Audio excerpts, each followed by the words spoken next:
അപ്പോൾ ഇൻഷാ അല്ലാ മുത്തുനബിയെ സ്വപ്നം കാണാനുള്ള ഒരായത്ത് ഞാൻ പറഞ്ഞു തരാം. ഇൻഷാ അല്ലാ എല്ലാവരും ഓതണം. അള്ളാഹു ഭാഗ്യം തരുമാറാകട്ടെ. ഓതിക്കൂടെ?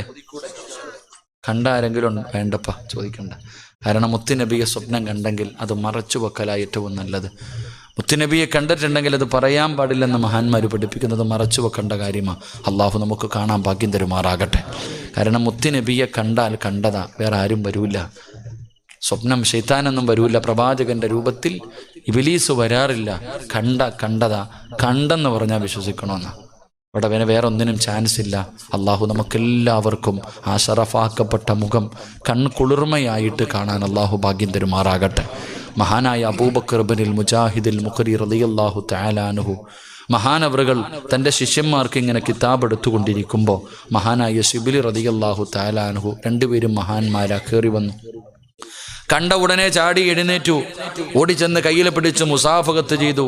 ശിബിലി തങ്ങളെ കൊണ്ടുവന്നിരുത്തി ഭക്ഷണം കൊടുത്തു, ഖിദ്മത്ത് ചെയ്തു. അള്ളാഹുവെ വളരെ സന്തോഷത്തോടു കൂടി യാത്രയാക്കി. ശിഷ്യന്മാരിത് കണ്ടിട്ട് കണ്ണും തള്ളിയിരിക്കുക. ഉസ്താദിനോട് ചോദിച്ചു, ഉസ്താദെ, വലിയ വലിയ രാജാക്കന്മാര് വന്നാൽ പോലും നിങ്ങൾ ഇങ്ങനൊന്നും ചെയ്യാറില്ലല്ലോ, ഈ ഒരു മഹാന് വേണ്ടി എന്താ ഇങ്ങനെ ചെയ്തേന്ന്? അപ്പോൾ ഉസ്താദ് പറഞ്ഞു, ഇന്നലെ ഞാൻ മുത്തുനബി സല്ലല്ലാഹു അലൈഹി വസല്ലമ തങ്ങളുടെ സ്വപ്നം കണ്ടു. ഞാൻ ഇന്നലെ പ്രവാചകന് സ്വപ്നം കണ്ടു. അള്ളാന്റെ റസൂൽ എന്നോട് പറഞ്ഞു, ഞാൻ ഇഷ്ടപ്പെടുന്ന സ്വർഗത്തിൻ്റെ അവകാശിയായ ഒരാൾ നിന്നെ കാണാൻ നാളെ വരും, നീ ബഹുമാനിക്കണം. മുത്തുനബി എന്നോട് പറഞ്ഞു, ഞാൻ ചെയ്തു. ഇത്ര തന്നെ. മഹാനായ അബൂബക്കർ ഇബ്നുൽ മുജാഹിദുൽ മുഖരി റളിയല്ലാഹു തആല അൻഹു എന്തേ കാരണമെന്ന് മഹാനവറുകൾക്ക് അറിയില്ല. കുറേ നാളുകൾക്ക് ശേഷം പിന്നീടൊരിക്കൽ അള്ളാഹുവിൻ്റെ റസൂൽ സല്ലല്ലാഹു അലൈഹി വസല്ലമ തങ്ങളെ സ്വപ്നം കണ്ടു. അപ്പോൾ ചോദിച്ചു, നബിയെ, ശിബിലി തങ്ങൾക്ക് ഇത്രയും സ്ഥാനം കിട്ടാൻ, അങ്ങ് സ്നേഹിക്കുന്നു സ്വർഗത്തിൻ്റെ അവകാശി അള്ളാഹുവെ, അത്രയ്ക്കും വലിയ സ്ഥാനം കിട്ടാൻ കാരണം എന്താന്ന് വെച്ചു. അപ്പോൾ പറഞ്ഞു, 80 കൊല്ലമായിട്ട് 5 വഖത്ത് നിസ്കാരം കഴിയുമ്പോഴും പരിശുദ്ധമായ ഖുർആനിലെ ഒരായത്തോതും അതിൻ്റെ മഹത്വമാണെന്ന് ആദരവായ പ്രവാചകൻ നബി മുഹമ്മദ് മുസ്തഫ. 5 വഖത്ത് നിസ്കാരം കഴിയുമ്പോഴും പരിശുദ്ധമായ ഖുർആനിലെ ഒരായത്ത് ഓതാറുണ്ട്. എത്ര കൊല്ലം? 80 കൊല്ലമായിട്ട്. അള്ളാഹു ആ ആയത്ത് ഇനിയെങ്കിലും ഓതാൻ ഭാഗ്യം തരുമാറാകട്ടെ. ഓതിക്കൂടെ? അള്ളാഹു മരിക്കുന്ന കാലം വരെ ഓതാൻ ഭാഗ്യം തരുമാറാകട്ടെ. ആ ആയത്തിന് വലിയ പ്രതിഫലമുണ്ട്. ഒരെണ്ണം ഞാൻ പറയാം. എൻ്റെ പ്രിയമുള്ള സഹോദരങ്ങളെ, അള്ളാഹുവിൻ്റെ പരിശുദ്ധമായ ഖുർആനിൽ ബിസ്മി ഇല്ലാത്ത ഒരു സൂറത്തുണ്ട്. ഏത് സൂറത്താ? സൂറത്തു തൗബ. അപ്പൊ ഈ ആയത്ത് ഓതുമ്പോൾ എന്തോതരുത്? ഔദു ബില്ലാഹി മിനശ് ശൈത്വാനിർ റജീം ഇത്രയും ഓതാവൂ, ബിസ്മി ഓതരുത്. 5 വഖത്ത് നിസ്കാരം കഴിയുമ്പോഴും ഔദു ബില്ലാഹി മിനശ് ശൈത്വാനിർ റജീം എന്ന് പറഞ്ഞിട്ട് ഈ ആയത്ത് ഓതണം. ഏതായത്താ? സൂറത്തു തൗബയുടെ ഏറ്റവും അവസാനത്തെ ആയത്തിന് തൊട്ടു മുകളിലുള്ള ആയത്ത്. ലഖദ് ജാഅക്കും റസൂലും മിൻ അൻഫുസിക്കും അസീസുൻ അലൈഹി മാ അനിത്തുൻ ഹരീസുൻ അലൈക്കും ബിൽ മുഅ്മിനീന റഊഫുർ റഹീം. ഈ ആയത്ത് സൂറത്തു തൗബയുടെ ഏറ്റവും അവസാനത്തെ പേജ് എടുത്ത് നോക്കിയാൽ ആയത്ത് കാണാം. ഈ ആയത്താണ് മഹാനവറുകൾ ഓതിയത്. ഇന്ന് മുതൽ ഇൻഷാ അല്ലാഹ്, ഇന്നല്ല നാളെ സുബഹി നമസ്കാരം കഴിഞ്ഞത് മുതൽ എല്ലാവരും ഓതി തുടങ്ങ്. എന്നെങ്കിലും ഒരിക്കൽ മുത്തുനബി നമ്മളെ കാണാൻ വരും. അള്ളാഹു ഭാഗ്യം തരുമാറാകട്ടെ. അള്ളാഹു പ്രവാചകൻ്റെ കൈപിടിച്ച് സ്വർഗത്തിൽ പോകുന്ന ഭാഗ്യവാന്മാരിൽ അള്ളാഹു നമ്മളെ ഉൾപ്പെടുത്തി അനുഗ്രഹിക്കുമാറാകട്ടെ. അപ്പോൾ ഇൻഷാ അല്ലാഹ് അൽഹംദുലില്ലാ നമുക്ക് ദുആ ചെയ്യാം. സല്ലല്ലാഹു അലാ മുഹമ്മദ്.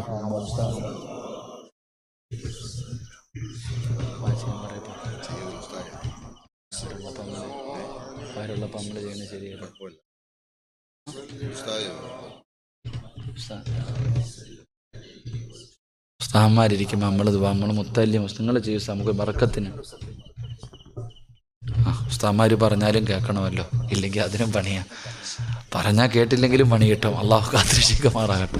ഉസ്താദന്മാരുടെ പൊരുത്തം ആണ് ഞാൻ വഴുത് പറയുന്നത്. ഇപ്പോഴും കടുവാപ്പള്ളി പഠിക്കുന്ന കുട്ടികളോട് വെച്ചാൽ പറയും, ഞാൻ വഴുത് പറയുന്നത് എന്തർഹതയുള്ളതാണെന്ന് എനിക്കറിയില്ല, പക്ഷേ എൻ്റെ ഉസ്താദിൻ്റെ ദുആയ ഇവിടെ വരെ എത്തിച്ചേ.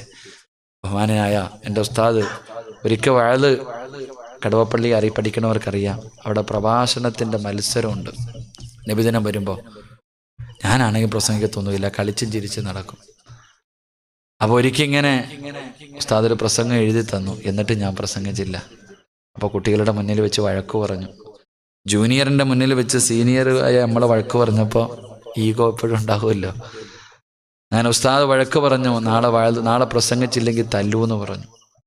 അപ്പം അങ്ങനെ വന്നപ്പോൾ എൻ്റെ പ്രിയപ്പെട്ട സഹോദരങ്ങളുടെ പ്രസംഗമൊക്കെ വലിച്ചു കയറിയിട്ട് സ്വന്തമായിട്ട് പോയൊരു പ്രസംഗം എഴുതി. ഞാൻ ആദ്യം വഴുതു പറഞ്ഞത് കടുവാപ്പള്ളിയുടെ ഖബർസ്ഥാനിലാണ്. എൻ്റെ വഴുത് ആദ്യം കേട്ടതാരാ? ഖബറാളികളാണ്. അവിടെ പോയി പാതിരാത്രി മൊത്തം അവിടെ പോയി നിന്നൊരു വഴുത് സ്വന്തമായിട്ട് എഴുതി പഠിച്ചു. പിറ്റേ ദിവസം വഴുതു പറഞ്ഞു കഴിഞ്ഞപ്പോൾ ഉസ്താദ് ദുആ ചെയ്തു, നീ ഒരു പ്രഭാഷകനാകുമെന്ന്. അള്ളാഹു അങ്ങനെ ആക്കി. അള്ളാഹു ഉസ്താദിന് ദീർഘായുസ് കൊടുക്കുമാറാകട്ടെ. അള്ളാഹു ആഫിയത്ത് കൊടുത്ത് അനുഗ്രഹിക്കുമാറാകട്ടെ. അതാ മക്കളെ, ഉസ്താദിൻ്റെ വാക്ക് കേട്ടാ. ഉസ്താദിൻ്റെ വാക്ക് ക്ഷമിച്ചും സഹിച്ചും നിന്നോളി. ഉസ്താദിന് തുടിയും കഴുകി എല്ലാം ചെയ്ത് നിന്നോളി. അള്ളാഹു നമ്മുടെ രക്ഷപ്പെടുത്തും. അള്ളാഹു നമ്മുടെ മരിച്ചുപോയ ഉസ്താദന്മാരുടെ ഖബറിടം അള്ളാഹു വിശാലമാക്കി കൊടുക്കുമാറാകും. നബി സല്ലല്ലാഹു അലൈഹി വസല്ലമ തങ്ങൾ പോയി കണ്ടത് അള്ളാഹുവിൻ്റെ പ്രവാചകൻ സ്വർഗത്തിലൂടെ, സ്വർഗത്തിലെ അരുവികൾ, സ്വർഗത്തിലെ കൊട്ടാരങ്ങൾ, സ്വർഗത്തിലെ പഴങ്ങൾ, സ്വർഗത്തിലെ പദവികൾ, ഇതെല്ലാം അള്ളാഹുവിൻ്റെ പ്രവാചകൻ കണ്ടു. എന്നിട്ടും ഉമർ ബിൻ ഖത്താബ് റളിയല്ലാഹു തആല അൻഹു തന്റെ ഖുതുബയിൽ അവിടെന്ന് പറഞ്ഞു, സ്വഹാബാ ഊസിയക്കും ബിതഖ്വല്ലാഹ്, അവിടെന്ന് തഖ്വ കൊണ്ട് വസിയത്ത് ചെയ്തു. അവിടെന്ന് തഖ്വ കൊണ്ട് വസിയത്ത് ചെയ്തു.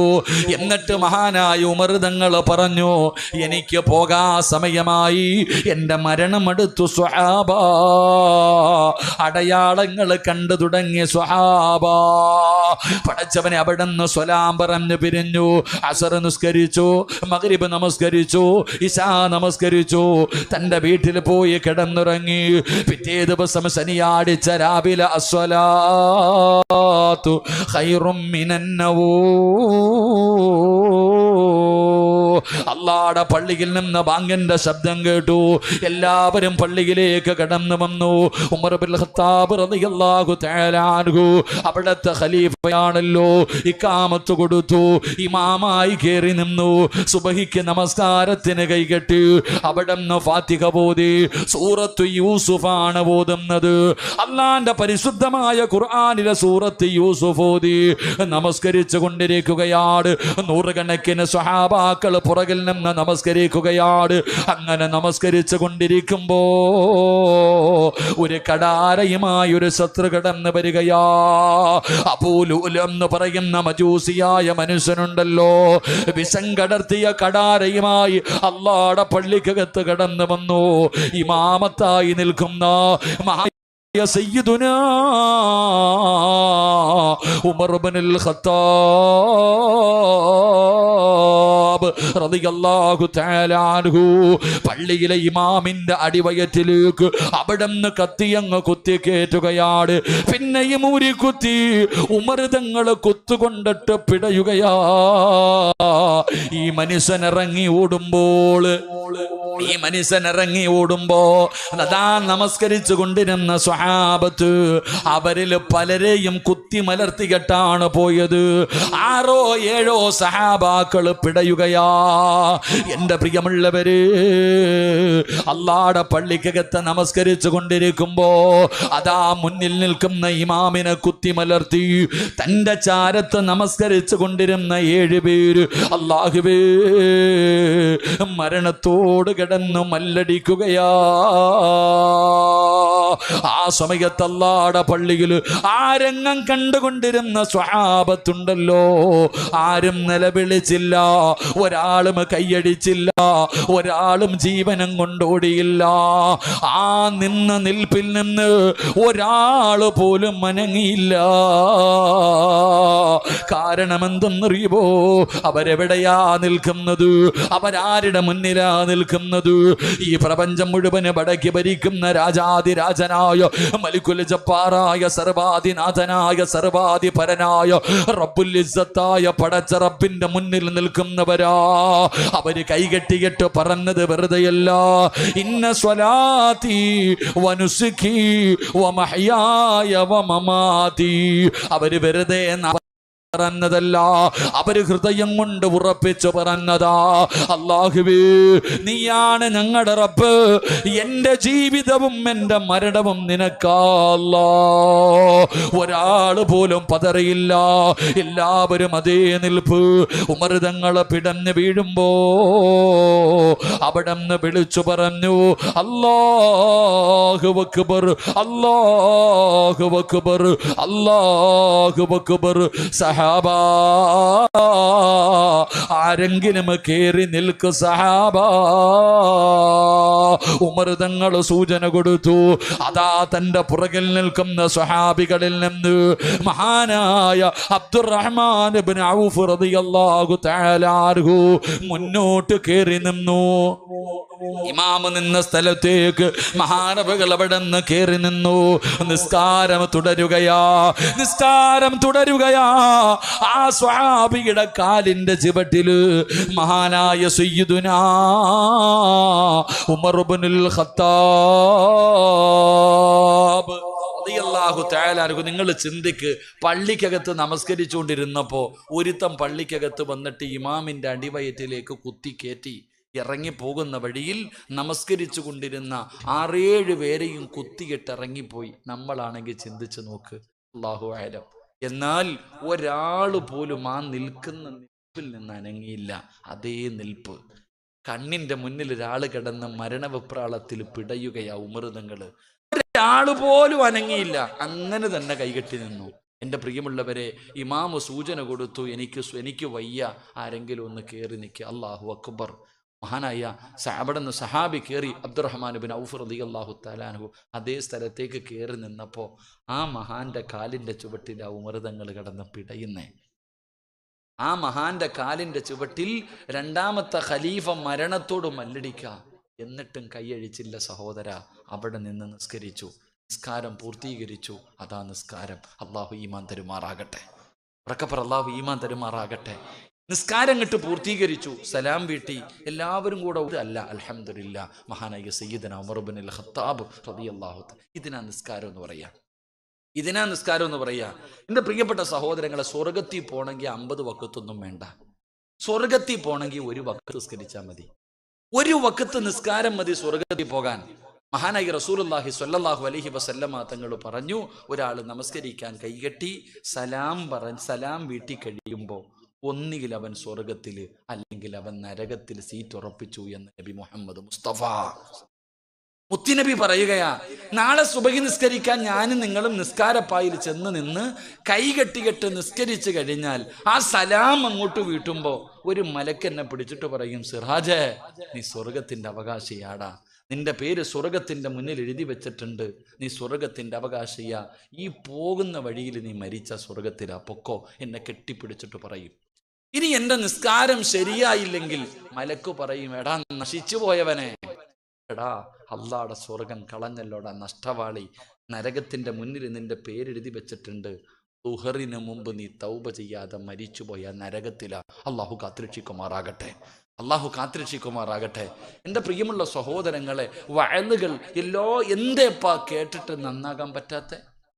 എല്ലാവരും പ്രഭാഷണങ്ങളും എന്തെല്ലാം കാര്യങ്ങൾ ഞാനും നിങ്ങളും കേൾക്കുന്നു. പണ്ടത്തെ പോലെ അല്ലല്ലോ, ആരുടെ മൊബൈൽ എടുത്ത് നോക്കിയാലും വഅലുണ്ട്. ഏതെങ്കിലും ഒരു ഉസ്താദിൻ്റെ പ്രസംഗം, 1 മിനിറ്റെങ്കിലുമുള്ള പ്രസംഗം എല്ലാ ആണിൻ്റെയും പെണ്ണിൻ്റെയും മൊബൈലിലുണ്ട്. ഇന്ന് പലരും ഉറങ്ങുന്നത് തന്നെ വഅല് കേട്ടിട്ടാ. പല പറയുന്ന, ഉസ്താദ് നിങ്ങളുടെ വഅല് കേട്ടിട്ടാ ഞാൻ ഉറങ്ങുന്നത്. ഇന്ന് വഅല് കേട്ടിട്ട് തന്നെ ഉറങ്ങുന്ന ഒരു സാഹചര്യം. ഇത്രയ്ക്കും എല്ലാവരും വഅലുകൾ കേട്ടിട്ടും എന്തേ നന്നാകാൻ കഴിയാത്തത്? വാപ്പ ചോദിക്കുക, എന്തേ ഉസ്താദ് എൻ്റെ മോൻ ഇങ്ങനെ ആയിപ്പോയത്? അത് ഞങ്ങളോടല്ല വാപ്പ ചോദിക്കട്ടെ. എൻ്റെ പ്രിയപ്പെട്ടവരെ, എത്ര നന്മ കേട്ടാലും നിങ്ങൾ ചിന്തിക്ക്, സ്വന്തം വാപ്പ ക്യാൻസർ പിടിച്ച് കിടക്കുന്ന വാപ്പ, കിഡ്നി തകർന്ന് കിടക്കുന്ന വാപ്പ, ഒരു സൈഡ് തളർന്ന് കിടക്കുന്ന വാപ്പ വീടിൻ്റെ അകത്ത് കട്ടിലി ഇരുന്ന് നിസ്കരിക്കുന്നത് മക്കൾ കാണും. എന്നാലും നമ്മൾ നിസ്കരിക്കില്ല. ഈ വാപ്പായ്ക്ക് ഒതുവെടുപ്പിച്ചു കൊടുക്കുന്നത് ആരാ? ഉമ്മ. വാപ്പ നിസ്കരിക്കുന്നത് ഉമ്മ കാണും, എന്നാലും ഉമ്മ അവിടെ കിടന്നുറങ്ങും, നിസ്കരിക്കും. എന്തുകൊണ്ട് സഹോദര? നമ്മുടെ ഹൃദയം ഇത്ര കല്ല് പോലെ ആകാൻ കാരണമെന്തേ? നമ്മുടെ ഹൃദയത്തിൻ്റെ അകത്ത് നന്മ ഇറങ്ങാത്തതിൻ്റെ കാരണമെന്തേ? ഞാനൊരു ചരിത്രം പറയാം. ഇമാം റാസി തങ്ങൾ തൻ്റെ തഫ്സീറിൽ ഈ ചരിത്രം പറയുന്നുണ്ട്. ഈ ചരിത്രം അങ്ങോട്ട് കേൾക്കുമ്പോൾ നമുക്ക് മനസ്സിലാകും നമ്മുടെ ഹൃദയം കരിങ്കല്ല് പോലെ ആകാനുള്ള കാരണമെന്താ. നമ്മുടെ ഹൃദയം നന്മ ഇറങ്ങാത്ത ഹൃദയമാകാനുള്ള കാരണം എന്താ? മഹാനായ ഇമാം റാസി തങ്ങൾ തന്റെ തഫ്സീറിൽ പറയുകയാ, എന്റെ ശബ്ദം കേൾക്കുന്ന പെങ്ങളെ, ഈ ചരിത്രം നിന്റെ ഹൃദയത്തിൽ ഇറങ്ങട്ടെ. ഒരു ചെവിയിലൂടെ കേട്ട് മറു ചെവിയിലൂടെ കളയാതെ ഇന്നത്തെ വഅദ് നിന്റെ ഹൃദയത്തിൽ ഇറങ്ങുന്ന വഅദാകട്ടെ. അല്ലാഹുവേ, അവിടുന്ന് മഹാനവറുകൾ പറയുകയാണ്, 1400 വർഷങ്ങൾക്ക് മുമ്പ് കാനത്ത് ഇംറഅത്തുൻ തസീഹു ഫീ സിഖഖിൽ മദീന, മദീനയുടെ തെരുവിലൂടെ ഒരു പെണ്ണ് നിലവിളിച്ചുകൊണ്ട് ഓടുകയാണ്, കരഞ്ഞുകൊണ്ട് ഓടുകയാണ്. ദല്ലൂനി അലാ മുഹമ്മദ്, അള്ളാഹുവിന്റെ പ്രവാചകൻ എവിടെയാണ്? ആരെങ്കിലും മുത്തുനബി എനിക്കൊന്ന് കാണിച്ചു തരുമോ? അള്ളാഹുവിന്റെ റസൂലിനെ എനിക്കൊന്ന് കാണിച്ചു തരുമോ എന്ന് ചോദിച്ചുകൊണ്ട് മദീനയുടെ തെരുവിലൂടെ നിലവിളിച്ചുകൊണ്ടൊരു പെണ്ണിങ്ങനെ ഓടുകയാണ്. അല്ലാ, സ്വഹാബത്ത് കാണിച്ചു കൊടുത്തു. പെണ്ണ് ആയിരിക്കുന്നതാണ് അല്ലാഹുവിന്റെ പ്രവാചകൻ, അതാണ് ലോകത്തിന്റെ നേതാവ്. മുത്തുനബിയെ കാണിച്ചു കൊടുക്കുമ്പോ അതാ കരഞ്ഞുകൊണ്ട് പ്രവാചകന്റെ മുന്നിലേക്ക് ഓടുകയാണ്. യാ റസൂലല്ലാഹ്, അല്ലാഹുവിന്റെ നബിയേ, എനിക്ക് തൗബയുണ്ടോ നബിയേ? എന്റെ പാപം അല്ലാഹു പൊറുക്കുമോ നബിയേ? അല്ലാഹുവിന്റെ പ്രവാചകന്റെ മുന്നിൽ ചെന്ന് നിലവിളിക്കുകയാണ്. മുത്തുനബി പറഞ്ഞു, നീ കരയരുത് പെണ്ണ്, നീ നിന്റെ നിലവിളിയൊന്ന് നിർത്തു. എന്തിനാ നീ കരയുന്നത്? എന്തിനാ നീ നിലവിളിക്കുന്നത്? എന്തു പാപമാണ് നീ നിന്റെ ജീവിതത്തിൽ ചെയ്തത്? മുത്തുനബി അവിടെന്ന് ചോദിക്കുമ്പോ, യാ റസൂലല്ലാഹ്, എന്റെ ഭർത്താവ് ഒരു കച്ചവടക്കാരനാണ് നബിയേ. എന്റെ ഭർത്താവ് ഒരു കച്ചവടക്കാരനാണ്. എന്റെ ഭർത്താവ് കച്ചവടത്തിന് പോയാ മാസങ്ങൾ കഴിഞ്ഞേ വരാറുള്ളൂ. ഒരുപാട് വർഷങ്ങൾ കഴിയും. പോയതാ നബിയേ, വർഷങ്ങൾ കഴിഞ്ഞേ വരാറുള്ളൂ. എന്റെ ഭർത്താവ് അങ്ങനെ ജോലിക്ക് പോയപ്പോ, എന്റെ ഭർത്താവ് അങ്ങനെ കച്ചവടത്തിന് പോയപ്പോ, ഇന്നി സനൈതു യാ റസൂലല്ലാഹ്, അല്ലാഹുവിന്റെ നബിയേ, മുത്തി നബിയേ, എന്റെ ഭർത്താവ് കച്ചവടത്തിന് പോയപ്പോ ഞാനൊരു അന്യപുരുഷനുമായി ശാരീരികമായി ബന്ധപ്പെട്ടു നബിയേ. ഞാൻ വ്യഭിചരിച്ചു നബിയേ. ഞാൻ എന്റെ ഭർത്താവിനെ വഞ്ചിച്ചു നബിയേ. അവിടെ ആ പെണ്ണ് വ്യഭിചരിക്കുകയാണ്. ആ വ്യഭിചാരത്തിലൂടെ ഗർഭിണിയായി. ആ വ്യഭിചാരത്തിലൂടെ ഗർഭിണിയായി. കുഞ്ഞിനെ കൊന്നുകളഞ്ഞില്ല. അല്ലാഹുവേ, ആരുമറിയാതെ കൊണ്ട് നടക്കുകയാ. കാരണം ഭർത്താവ് നാട്ടിലില്ല, വീട്ടിൽ ആരുമില്ല, പരിസരത്ത് ആൾക്കാരില്ല. അതുകൊണ്ട് ആരുമറിയാതെ കൊണ്ട് നടന്നു. ആ പെണ്ണിങ്ങനെ ഗർഭം ചുമക്കുകയാണ്. അല്ലാഹുവേ, 9.5 മാസം കഴിഞ്ഞു. യാ റസൂലല്ലാഹ്, ഞാൻ ഒരു ആൺകുഞ്ഞിനെ പ്രസവിച്ചു നബിയേ. അവിടെ നിന്നൊരു കുഞ്ഞിന് ജന്മം കൊടുക്കുകയാണ്. ഒരു പൊന്നുമോനെ അവിടെ നിന്നൊന്ന് പ്രസവിച്ചു കഴിഞ്ഞപ്പോ ആ പെണ്ണ് ചെയ്തതെന്തെന്നറിയുമോ? തൻ്റെ കുഞ്ഞിൻ്റെ കഴുത്തു ഞെരിച്ചു കൊല്ലുകയാ. ആ ചോരക്കുഞ്ഞിനെ കണ്ട് കൊതിതീരുന്നതിന് മുമ്പ് ആ കുഞ്ഞിൻ്റെ കഴുത്ത് ഞെരിച്ചങ്ങ് കൊല്ലുകയാണ്. എന്നിട്ട് ഈ പെണ്ണ് ചെയ്തതെന്തെന്നറിയുമോ? ഈ പെണ്ണിന്റെ ജോലി എന്തെന്നറിയുമോ? ഈ പെണ്ണിന്റെ ജോലി എന്തെന്നറിയുമോ? സുറുക്കയുടെ കച്ചവടം നടത്തുന്ന പെണ്ണാ. അല്ലാ, ഇന്നൊക്കെ പലരും വാറ്റുചാരായമുണ്ടാക്കുമല്ലോ. പൂച്ചയൊക്കെ കൊന്നിട്ട് ബാൽട്ടറിയൊക്കെ ഇട്ടിട്ട് ഇന്ന് വാറ്റ് ചാരായമുണ്ടാക്കുമല്ലോ. പടച്ചവനെ, അതുപോലെ ഈ പെണ്ണിന്റെ ജോലി സുറുക്കയുണ്ടാക്കുന്ന ജോലിയാണ്. ആ പെണ്ണ് അങ്ങനെയാണ് ജീവിക്കുന്നത്. യാ റസൂലല്ലാഹ്, എൻ്റെ കുഞ്ഞിൻ്റെ മയ്യത്തുണ്ടല്ലോ, അത് ഞാൻ എന്തേ ചെയ്തതെന്നറിയുമോ? ഫഅൽകൈതുഹു ഫിദ്ദില്ലി. ആ പെണ്ണ് പറയുകയാണ്, ഏറ്റവും കൂടുതൽ പവറുള്ള, ഏറ്റവും കൂടുതൽ വീര്യം കൂടിയ ഒരു സുറുക്കയുടെ കുപ്പിക്കകത്തേക്ക് ഞാൻ എൻ്റെ കുഞ്ഞിൻ്റെ മയ്യത്തിട്ട് അടച്ചു വെച്ചു നബിയേ. മയ്യത്തെടുത്ത് സുറുക്കകത്ത് വെച്ച് അടച്ചു വെക്കുകയാ. അല്ലാ, അതിനകത്ത് കിടന്ന് അഴുകാൻ തുടങ്ങി, അതിനകത്ത് കിടന്ന് അഴുകാൻ തുടങ്ങി. പടച്ചവനെ, ആ പിഞ്ചു കുഞ്ഞിൻ്റെ ഇറച്ചികൾ മുഴുവനും ആ കുഞ്ഞിൻ്റെ കണ്ണുകളും എല്ലാം അലിയാൻ തുടങ്ങി. ആ സുറുക്കകത്തേക്ക് അലിഞ്ഞു ചേരുകയാണ്. കുഞ്ഞിൻ്റെ എല്ലുകൾ ദ്രവിക്കാൻ തുടങ്ങി. അങ്ങനെ അതിനകത്തേക്ക് അലിഞ്ഞു ചേർന്ന് കളഞ്ഞപ്പോ എല്ലാം അതിനകത്തേക്ക് അലിഞ്ഞു ചേർന്നു.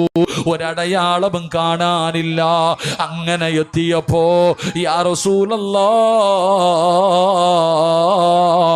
ഫജിഅതുഹാ, ഞാനത് ജനങ്ങൾക്ക് കുടിക്കാൻ കൊടുത്തു. ഞാൻ കച്ചവടം നടത്തി, അത് വിറ്റിട്ട് പൈസ വാങ്ങി നബിയേ. അത് ഞാൻ കച്ചവടം നടത്തി നബിയേ. നാട്ടുകാർക്ക് കുടിക്കാൻ കൊടുത്തു നബിയേ. മുത്തുനബിയുടെ കണ്ണ് നിറയുകയാണ്. റസൂലുള്ള കരയുകയാണ്. കൈകാലുകൾ വിറയുകയാണ്. റബ്ബേ, എന്തൊരു പാപമാ അല്ലാ. ഒരു പെണ്ണിനിങ്ങനെയാകാൻ പറ്റുമോ? പടച്ചവനെ, 3 പാപം. അതാ വിവാഹം കഴിഞ്ഞ പെണ്ണ് വ്യഭിചരിച്ചാ എറിഞ്ഞു കൊല്ലണം. കൊലയ്ക്ക് പകരം കൊലയാണ്. കച്ചവടത്തിൽ കൃത്രിമം കാണിക്കുന്നത് വലിയ പാപമാണ്. 3 ദ്രോഹമാണ് ചെയ്തത്. 3 ദ്രോഹമാണ് ചെയ്തത്. മുത്തുനബി ആ പെണ്ണിനോട് ചോദിക്കുകയാ, പെണ്ണ്, നിന്റെ ഹൃദയം ഇങ്ങനെയാകാൻ എത്ര തെറ്റാ ചെയ്ത? 3 തെറ്റ്. മുത്തുനബിയോട് പറഞ്ഞു, നബിയെ, എൻ്റെ ഭർത്താവ് കച്ചവടത്തിന് പോയി കഴിഞ്ഞാൽ പിന്നെ വരാൻ ഒരുപാട് വർഷങ്ങളെടുക്കും. ഞാനൊരു ചെറുപ്പക്കാരനുമായി ശാരീരികമായി ബന്ധപ്പെട്ടു, ഗർഭിണിയായി, ആരും അറിയാതെ കുഞ്ഞിന് ഞാനിങ്ങനെ ചുമന്നുകൊണ്ട് നടന്നു, പ്രസവിച്ചു, ഞാൻ തന്നെ കൊന്നു നബിയെ. എന്നിട്ട് സുറുക്കയുടെ കുപ്പിക്കകത്തിട്ട് അടച്ചു വെച്ചു. എൻ്റെ കുഞ്ഞിൻ്റെ ഇറച്ചിയും എല്ലുകളും എല്ലാം അതിനകത്തേക്ക് അലിഞ്ഞ് അതുമായി കൂടിക്കലർന്നു. ഒരടയാളവും ഇല്ലാതെ വന്നപ്പോൾ ഞാൻ കളഞ്ഞില്ല, അതും വിറ്റ് ഞാൻ കാശാക്കി നബിയെ. അള്ളാന്റെ റസൂൽ സല്ലല്ലാഹു അലൈഹി വസല്ലം തങ്ങൾ ചോദിച്ചു, നീ ഇങ്ങനെയാകാനുള്ള കാരണം എന്തെന്നറിയുമോ? നിന്റെ ഹൃദയം ഇങ്ങനെയാകാനുള്ള കാരണം എന്തെന്നറിയുമോ? ഫഇന്നി അറാ അന്നകി തറക്തിൽ സ്വലാത്തിൽ അസ്രി. ഒറ്റ ചോദ്യമേ ചോദിച്ചുള്ളൂ. നീ അസർ നിസ്കരിക്കാത്ത പെണ്ണായില്ലേ? ഒറ്റ ചോദ്യം. നീ അസർ നമസ്കരിക്കാത്ത പെണ്ണല്ലേ? എൻ്റെ പ്രിയപ്പെട്ട സഹോദരങ്ങളെ, അസർ നമസ്കാരം ആര് ഉപേക്ഷിക്കുന്നുണ്ടോ അവൻ്റെ ഹൃദയം കട്ടിയായി പോകും, നന്മ നഷ്ടപ്പെട്ടു പോകുന്ന ഹൃദയമാകുമെന്ന് ആദരവായ പ്രവാചകൻ നബി മുഹമ്മദ് മുസ്തഫ. അസർ നമസ്കാരം ഉപേക്ഷിച്ച് കഴിഞ്ഞാൽ മോനെ നിസ്കരിക്കാറുണ്ടോടാ? എത്ര വയത് കെട്ടിട്ട് നന്നാകാത്ത അതുകൊണ്ടാ ഉമ്മയെ തല്ലുന്നേ, അതുകൊണ്ടാ ഉപ്പാനെ ചീത്ത വിളിക്കുന്നേ, അതുകൊണ്ടാ മോനെ 18 വയസ്സ് തികഞ്ഞ മകള് കോടതിയുടെ വരാന്തയിൽ കിടന്ന് ജന്മം കൊടുത്ത വാപ്പയും ഉമ്മയും കരയുമ്പോൾ ഇവരെ വേണ്ട, അവനെ മതിയെന്ന് ഇറങ്ങിപ്പോകുന്നേ. മക്കളെ കുറ്റപ്പെടുത്തണ്ട. ഉമ്മാ, വൈകുന്നേരം വീട്ടിലേക്ക് ട്യൂഷൻ സ്കൂൾ വിട്ട് വരുന്ന മക്കളെ ആരാ അസർ നമസ്കരിപ്പിക്കുക? ഇങ്ങോട്ട് വിളിക്കും, കുളിച്ചൊരുക്കും, അടുത്ത വണ്ടി കയറ്റി വിടും. അള്ളാഹു ഈമാൻ നൽകുമാറാകട്ടെ. മുത്തുനബി അവിടെ നിന്ന് ചോദിച്ചു, പെണ്ണേ, നീ അസർ നിസ്കരിക്കാത്ത പെണ്ണല്ലേ? അതേ നബിയെ, നിസ്കരിക്കൂല നബിയെ. എൻ്റെ പ്രിയമുള്ള സഹോദരങ്ങളെ, ഒരു വക്കത്ത് നിസ്കാരം മുടക്കിയ ആളുടെ അവസ്ഥ ഇതാണെങ്കിൽ ഈ 5 വക്കത്ത് നിസ്കരിക്കാത്തവൻ്റെയൊക്കെ അവസ്ഥ എന്തായിരിക്കും? അള്ളാഹു നമ്മളെ കാത്തിരക്ഷിക്കുമാറാകട്ടെ. ഉറക്കല്ലാഹു നമ്മളെ കാത്തിരക്ഷിക്കുമാറാകട്ടെ. എൻ്റെ പ്രിയമുള്ള സഹോദരങ്ങളെ, ഈ നിസ്കാരം എന്തിനാ നിസ്കരിക്കുക? എക്സസൈസ്, പള്ളിയിൽ പോ, കൈകിട്ട, റുക്കൂ, സുജൂദ്, ഇതിലൊക്കെ എന്താ നേടല്ലേ? ഇതിലെന്താ ഉസ്താദെ? പലരും ചോദിക്കുമല്ലോ, വേറെ പണിയൊന്നുമില്ല, എന്താ പള്ളിക്കകത്ത് പോക, ഇമാം എന്തോ ചെയ്യുന്നു, കൂടെ ചെയ്യണോ? അങ്ങനെ കൂടെ ചെയ്യും. എന്താ ഇതിനകത്തുള്ള പ്രതിഫലം? നീ വിചാരിച്ചു വെറുതെയാണെന്ന്? 5 വക്കത്ത് പള്ളിയിൽ പോയി തലകുത്തി വീഴുന്നത് വെറുതെയല്ല. അതിൻ്റെ കാരണമുണ്ട്, അതിന് മഹത്വമുണ്ട്, അതിന് പ്രതിഫലമുണ്ട്. നബി സല്ലല്ലാഹു അലൈഹി വസല്ലം തങ്ങൾ പറഞ്ഞു, നിന്റെ ജീവിതത്തിലെ സർവ്വ പ്രശ്നങ്ങൾക്കുമുള്ള പരിഹാരമാ 5 വക്കത്ത് നിസ്കാരമെന്ന് നബി മുഹമ്മദ് മുസ്തഫ. ഇത് സലാത്ത് പറയാൻ മടിയുണ്ടോ? നബി മുഹമ്മദ് മുസ്തഫ സല്ലല്ലാഹു അലൈഹി വസല്ലം തങ്ങൾ പറഞ്ഞു പരിഹാരം. ഇപ്പൊ എല്ലാം പ്രശ്നമല്ലേ? ഒരു സത്യം ഞാൻ ചോദിക്കട്ടെ. എൻ്റെ പ്രിയമുള്ള സഹോദരങ്ങളെ, സാമ്പത്തികമായിട്ട് എല്ലാവരും തകർന്നു ഇല്ലേ ഉസ്താദെ? കൂടെ ജോലി ചെയ്യുന്ന സ്റ്റാഫിന് കൊടുക്കാൻ പൈസയില്ല ഉസ്താദെ. പഴയെന്ന് ചിന്തിച്ചേ, നമ്മുടെ വീട്ടിലൊക്കെ മന്തി ബിരിയാണി, ചുട്ട കോഴി, കറക്കിയ കോഴി, കരിച്ച കോഴി. ഇപ്പോൾ വല്ല കോഴിയുണ്ടോ? ഒന്നുമില്ല. സാമ്പത്തികമായിട്ട് പടച്ചവനെ വീട്ടിൽ എന്തായിരുന്നു? ഷവർമ. വൈകുന്നേരമായി കഴിഞ്ഞാൽ കുബൂസും കറങ്ങിയ കോഴി, ഇതൊക്കെയായിരുന്നു നമ്മൾ കഴിച്ചോണ്ടിരുന്നത്. ഇപ്പൊ ഉണ്ടോ സഹോദര? ഇപ്പൊ സവാള ഉള്ളവനാ രാജാവ് അല്ലേ? 160 140 ഇപ്പൊ അതിന്റെ വില. കൂടണം, ഇനിയും കൂടണം. അള്ളാഹു ഈമാൻ തരുമാറാകട്ടെ. ഉറക്കപ്പറ, അള്ളാഹു ഈമാൻ തരുമാറാകട്ടെ. എല്ലാത്തിന്റെ അഹങ്കാരം തീരണം. ഞാനതേ പറയത്തുള്ളൂ. അഹങ്കാരം അള്ളാഹു അനുഗ്രഹം ചെയ്തപ്പോ അഹങ്കാരം കൂടും, സർവ്വതും കൂടും. ഒന്നുമില്ലാത്ത അവസ്ഥയിലെത്തും. വന്ന വഴി മറന്നുപോയി നമ്മൾ പലരും. അള്ളാഹു കാത്തുരക്ഷിക്കുമാറാകട്ടെ. എൻ്റെ പ്രിയമുള്ള സഹോദരങ്ങളെ, ഞാൻ ചോദിക്കുന്നത്, പഴയതുപോലെ ഒന്നുമില്ല. പലരുടെയും വീടിൻ്റെ അകത്ത് ഇപ്പൊ പഴവനെ ഇപ്പൊ ചമ്മന്തിയൊക്കെ അരയ്ക്കാൻ തുടങ്ങി, ഇപ്പൊ കപ്പയൊക്കെ വാങ്ങി പുഴുങ്ങാൻ തുടങ്ങി. കാരണം എന്തേ? പഴയതൊക്കെ മാറി, പഴങ്ങഞ്ഞിയൊക്കെ കുടിക്കാൻ തുടങ്ങി പലരും. എൻ്റെ പ്രിയപ്പെട്ട സഹോദരങ്ങളെ, ചോദിച്ചാ പറ, എന്തേ ഇത്ര ഞെരുക്കം? എന്തേ സഹോദര? ഞാൻ ചോദിക്കുന്നത്, നമ്മുടെ വീടിന്റെ അകത്ത് ഇത്ര ഞെരുക്കം വന്നത് എങ്ങനാ? ഉടനെ നിങ്ങൾ പറയുന്ന മറുപടി, വെള്ളപ്പൊക്കം, നോട്ട് നിരോധനം, കേന്ദ്ര ഭരണം, ഇതൊക്കെ ഞങ്ങളെ വല്ലാതെ ബാധിച്ചു ഉസ്താദ്. ഇല്ലേ? നമ്മൾ പറയുന്ന ഒരു കാരണം എന്തേ? ഇതൊക്കെ നമ്മൾ കാരണം പറയുന്നത്. എൻ്റെ സഹോദര, നിന്നെ തല്ലണ്ടേ സഹോദര? നീ ആലോചിക്കേ, ഈ നാട്ടിൽ കിടക്കുന്ന നിന്റെ വീടിൻ്റെ അകത്ത് നിനക്കും നിന്റെ പെണ്ണും പിള്ളയ്ക്കും മക്കൾക്കും തിന്നാനില്ലാത്തതിൻ്റെ കാരണം ഓനാണോ? നിങ്ങൾ ചിന്തിക്ക്. നമ്മൾ മനസ്സിലാക്കേണ്ട ഒരു കാര്യം അതാ. ഒരിക്കലുമില്ല സഹോദര. നിന്റെ വീടിൻ്റെ അകത്ത് സാമ്പത്തികമായിട്ടുള്ള ഞെരുക്കം വന്നിട്ടുണ്ടെങ്കിൽ അതിൻ്റെ കാരണം നീയും നിന്റെ പെണ്ണും പിള്ളയും മക്കളുവാ. അള്ളാഹു ഈമാൻ തരുമാറാകട്ടെ. ഉറക്കപ്പറ, അള്ളാഹു ഈമാൻ തരുമാറാകട്ടെ. ഞാൻ വെറുതെ പറഞ്ഞുതരാം, തെളിവ് സഹിതം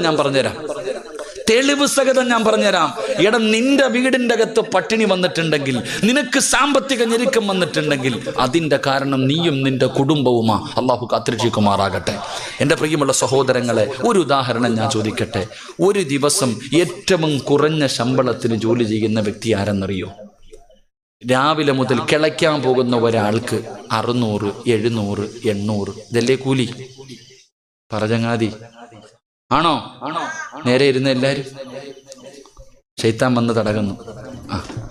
രാവിലെ കിളയ്ക്കാൻ പോകുന്ന കൂലിപ്പണിക്ക് പോകുന്ന ആളുടെ ശമ്പളം എത്ര? ഇവിടെ എത്ര പറയൂ ഉസ്താദ്? 1000 രൂപയാണ്. എന്നാൽ കിളയ്ക്കാൻ പോലെ നല്ലത്. നമ്മുടെ ഇവിടെ 600 രൂപയുള്ളൂ. രാവിലെ മുതൽ 1 മണി വരെ, 8 മണി മുതൽ 1 മണി വരെ ജോലി ചെയ്യാൻ വരും. 600 രൂപ കൂലി. മേശിരിക്കാരൻ എത്രടാ റഫീഖ ശമ്പളം? 1000 രൂപ. 4 മണി വരെ അല്ലേ?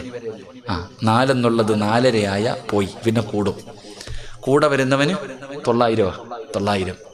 കൂടെ സിമെന്റ് കുഴയ്ക്കാൻ പോകുന്ന ആൾക്ക് 900. ഒരു ചേച്ചി ഉണ്ടെങ്കിൽ 800 രൂപ. ആശാരിപ്പണിക്കാരൻ 1000 കൂടത്തില്ലേ? കൂടും. എന്നാൽ പള്ളി ജോലി ചെയ്യുന്ന ഉസ്താദിന്റെ ശമ്പളം എത്ര എന്നറിയാവോ നിങ്ങൾക്ക് ആർക്കെങ്കിലും? പള്ളി ബാങ്ക് വിളിക്കുന്ന മുഅദ്ദിന്റെ ശമ്പളം എത്ര എന്നറിയോ? കൂട്ടി നോക്കണം വാപ്പ. 75 രൂപ, 80 രൂപ, 100 രൂപ. അതിൽ കൂടുതൽ വാങ്ങണ ആരുമില്ല. കൂടിപ്പോയാൽ 130 രൂപ. ഈ 130 രൂപ വാങ്ങുന്ന ഉസ്താദ്, ഏതെങ്കിലും ഒരു ഉസ്താദിന്റെ പെണ്ണും പിള്ളയും മക്കൾ പട്ടിണി അടക്കുന്നുണ്ടോ?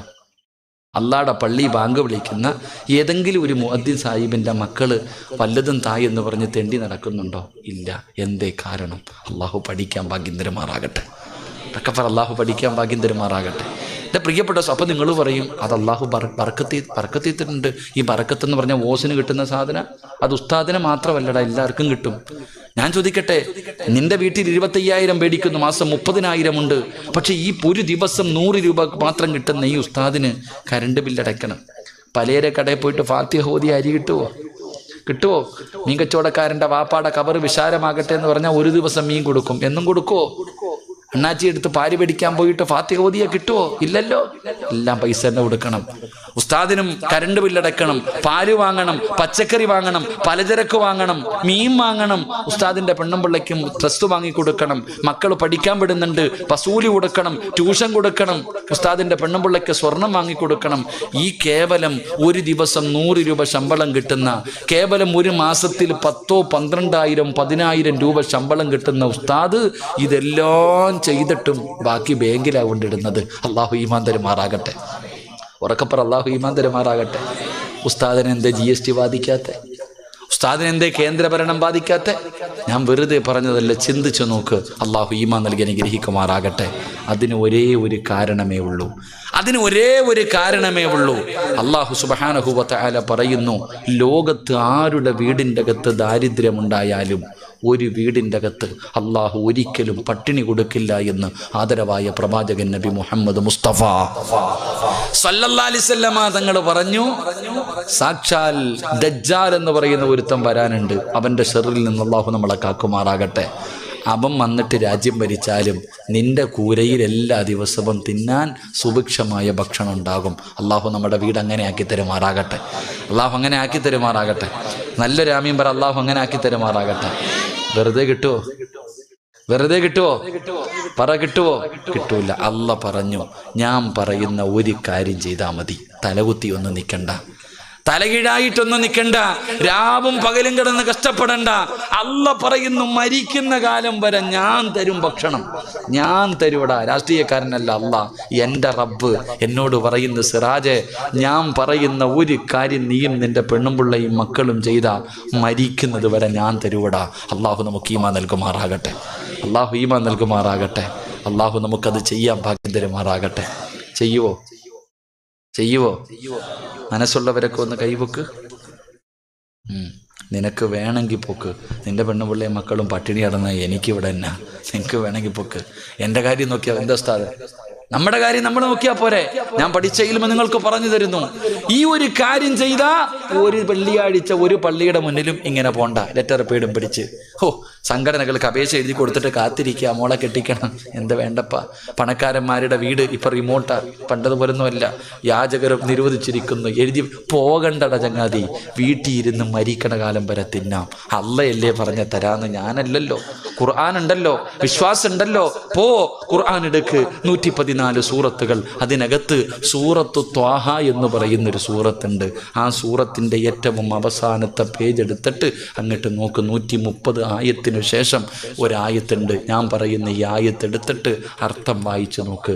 എന്നിട്ട് നാളെ മുതൽ ചെയ്യാൻ തീരുമാനിക്ക്. അള്ളാഹു മരിക്കുന്ന കാലം വരെ ഭക്ഷണം തരുമെന്ന് അള്ളാഹുവിൻ്റെ വിശുദ്ധ ഖുർആൻ.